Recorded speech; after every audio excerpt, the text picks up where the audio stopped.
First time kong nagluto ng chicharon. Hi guys, Miss Ayusin mo here. Samahan niyo po ako magluto tayo ng chicharong baboy. Ayan guys. Ang hirap talaga magprito ng chicharong baboy. Hi guys, eto ay nakabili ako ng $5 na balat ng baboy. Yan, may taba. Ayan. Ang laki ng taba guys. So yun, gagawin kong mantika. Ayan. Maggagawa tayo ng oil at tsaka chicharon. So yan guys, hugasan natin mabuti ang balat ng baboy, taba at tsaka hiwain natin ito. So yan guys, after nun, lagyan natin ng asin, i-marinate natin ng asin. And then magpainit tayo ng kawali, lagyan natin ng mantika at ilagay natin yung balat ng baboy. So yun guys, hindi pa tumatalsik yan guys. Pero mamaya, magtalsikan na talaga guys. Ay, ang hirap ng gumawa ng chicharon guys, natalsik. Pinatuyo ko naman yan guys, tinanggal ko yung tubig. Pero natalsik, ewan. First time ko po gumawa ng chicharon. Ayan. So, hinalo ko lang po, haluin ng haluin hanggang po ito ay mamix po at magmantika. So, yun guys, matagal lang po yung paghahalo, matagal maghalo. And then, tinatakpan ko guys. Natatakot ako sa talsik ng mantika. So, yun guys, awa ng Diyos ay hindi naman ako natalsikan. Dahil yung takip ay ginagawa kong panangga. Takip ng kawali, ginagawa kong panangga. And then habang hinahalo ko ay nasa gilid lang yung kamay ko at baka matalsikan ng mantika. Napakasakit at hapdi pa naman ng talsik ng mantika, guys. So yun guys, haluin lang natin ng haluin hanggang ito ay maluto.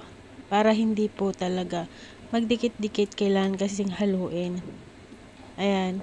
So takot na takot talaga ako kasi na matalsikan talaga ako ng mantika guys. So guys, ito yung unang pinirito ko ng lahat. Unang ano na to, yung unang salang guys. Ayan. Ang hinalo-halo ko lang po ito guys.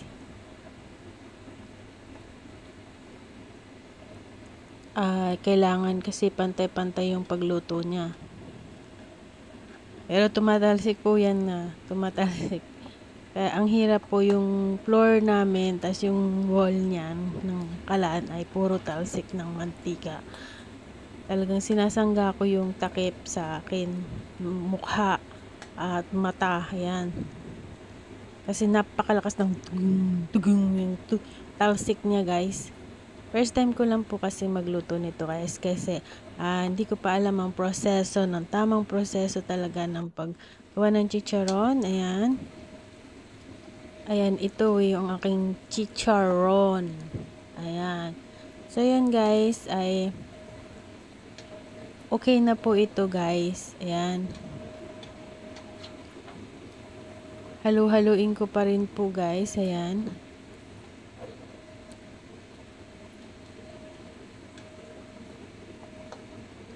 Nahalo-halo ko na po ito guys. Yan. Medyo brown na talaga yung color. And then ang daming naging mantika talaga guys. Oh. Tingnan mo yung oil ng nagawa ko guys. Ang dami. Ayan. So yan, hininaan ko lang po ito ng apoy para mal-videohan ko guys. Kasi pag medyo malakas yung apoy ay natalsik. And guys, ito ay pinatay ko na yung apoy at aking palalamigin muna. Palalamigin natin at ipiprito po natin ito ulit para maging malutong na. Maging chicharon na guys. So, yun, pagdadalawahin ko lang po yan guys. nagbukod ako ng kalahati at binukod ko yung kalahati. Yung unang kalahati, yun muna yung ipiprito ko guys. Doon pa rin po sa same ng mantika niya.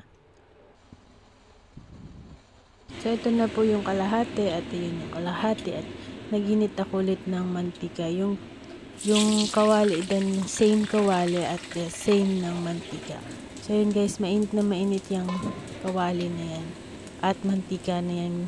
So makikita mo na sinasangga-sangga ko yung takip kasi nga ay takot po talaga ako yan no guys, makita mo na inaano ko yung takip, sinasangga ko kasi nga po ay tumatalsik. So yun nga, may hinahalo-halo ko po yan, hindi ko po ma-video ng maayos kasi nga po ay natalsik. So yan, ayan, nakikita mo po na medyo lumulutong na yung ating chicharon, lumalaki na yung ating chicharon. Ayan. So yun guys, tignan mo po, makikita mo na ang chicharon natin ay lumulutong na yan guys, lumulobo na. Ayan. Tinanggal ko na po ito. Ito yung unang prito, yung kalahati. Ayan.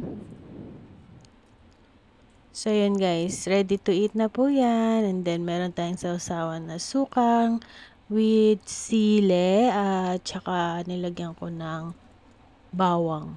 Ayan.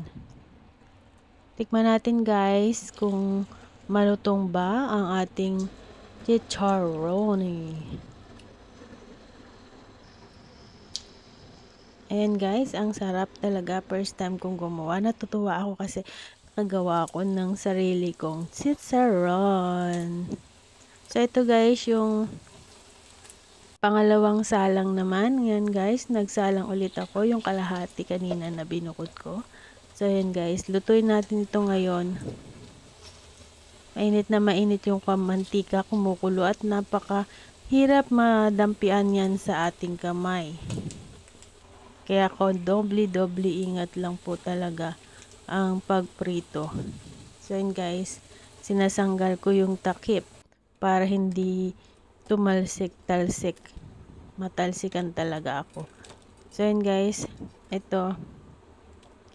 Gawin na natin yung unang prito sa isang container box. Ayan. Para mahango na natin yung nasa kawali. Para may paglagyan tayo guys. So yun guys, tingnan natin, talagang crunchy talaga yung ating chicharon. Ayan, ang lutong guys. So ito yung pangalawang salang ng chicharon. So yun guys, ay ito medyo okay na po ito at talagang brown na golden brown at baka pag tumagal pa masunog pa to guys.